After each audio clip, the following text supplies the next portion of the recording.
All right, welcome back to the KnivesFAST channel. Everybody say hello to Ren and Stimpy, Powdered Toast Man, Log TV, and Choo Choo, and let's get started with today's video. So we have another knife here sent to us by loyal viewer and awesome friend, Andrew Haubert. Andrew, thank you so much. This is a Microtech, and this is the MSI, and I think it stands for Microtech Standard Issue, or, oh, hold on, now I gotta look it up. I had it up, yeah, Microtech Standard Issue, MSI. So really kind of a big beast of a knife, and very interesting indeed. Now, these came out a while back after, I think, SHOT Show, and then they came, or was it Blade Show? No, it was SHOT Show. And this is called the Ram Lock. This is their version of an Axis style lock, and you can see there we have the cylindrical spring in this one, sort of, you know, aka the Benchmade Anthem or others that have used that. Very interesting in that regard and the way it's set up. You do have a very tactical look like you would expect from Microtech. You have, you know, jimping back here, jimping all over, jimping. You do have a reversible pocket clip, which is a bent over steel pocket clip. It's not the strongest, but it did have fine retention because of this, whatever you call it right here, dip in the pocket clip there. Microtech on the clip, you know, kind of expected. Loop over, but you do have rounded screw heads, but I didn't have any problem with it in and out of the pocket. You do have a plate and these screws that stick up here to reverse it. You do have a lanyard hole. The hardware is countersunk. You do have a double-sided tooled pivot, which tells me it's probably a spinning pivot and not captive, but again, I did not take it apart. You have your stop pin and etc. Now, we're going to thumb flick this open with the hole, and your hole is your method of deployment on this one. There's thumb. I have to use a lot of wrist to middle finger flick this one. The spring is pretty stout, and you know, it closes really well. It does have a little bit of fidget to it, but you gotta give it wrist. You know, because it is a big, heavy blade. So you do have, you know, it's decently thin because, especially because of this, you know, wow, swedge up here. Words, Casey. You do have, well, you know what? I should have checked this beforehand, but I've done this a lot lately. Let's see. It is a flat grind. I'm going to double check that on the specs in just a minute. But you have like a poon here, a nice little harpoon area to put your thumb. You have very thick jimping. Like I said, very tactical in nature. You have a really nice finger choil here if you stay back and sort of trigger it. I actually like the shape of the triggering of the lock mechanism here. Very interesting on the Ram lock. I like the feel of it and the way it's milled. It grabs your finger, and it definitely works very well. Would help to actually trigger it.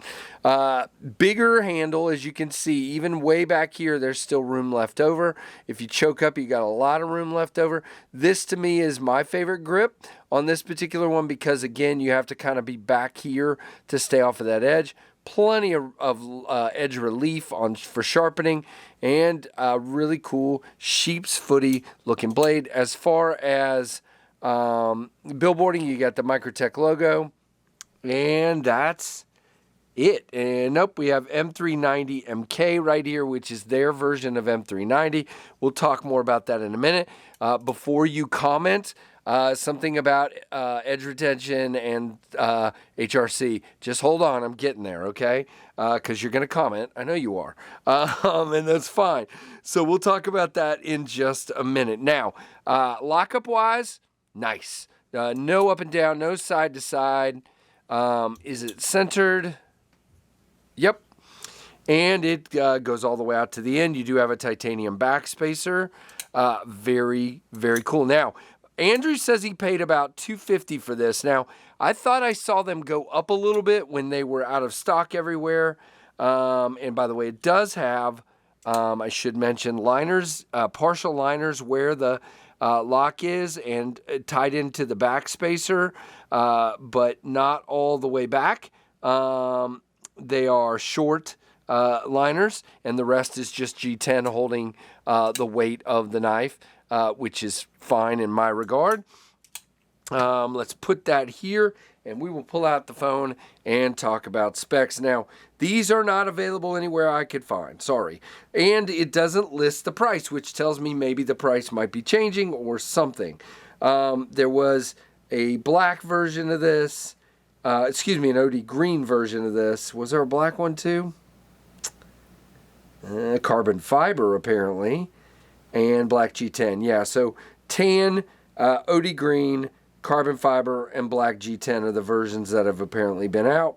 Let's look at this one. And again, it says coming soon and does not list a price, but I'll leave a link anyway to all of them at Blade HQ. 8.75 inches overall, 3.75 inch blade length, Bowler M390 MK, reverse Tanto, also known as a sheep's foot, but whatever, modified sheep's foot. 5-inch handle. It is a crossbar lock, a ram lock, of course. And does it say flat grind? It does not tell me what kind of grind. I guess they don't want us to know. But and weight is 5 ounces. But again, for the size, that's pretty much expected. Now, carry-wise, it's not super slender, but you can still get your hand down in the pocket, and not too bad. Again, takes a little bit of wrist on the action, but not too bad. And again, these are not available, but I will leave a link. Now, let's talk about cutting. Now, I've cut a lot with this knife, so let me not use that piece right there. All right, let's use this piece. So I've cut a lot. This guy is a cutter, and I've cut plastic, like a lot of plastic bags open when we were working on the microbursts. You can see it just eats cardboard. But I've been told, now I do not know, I do not have anything official.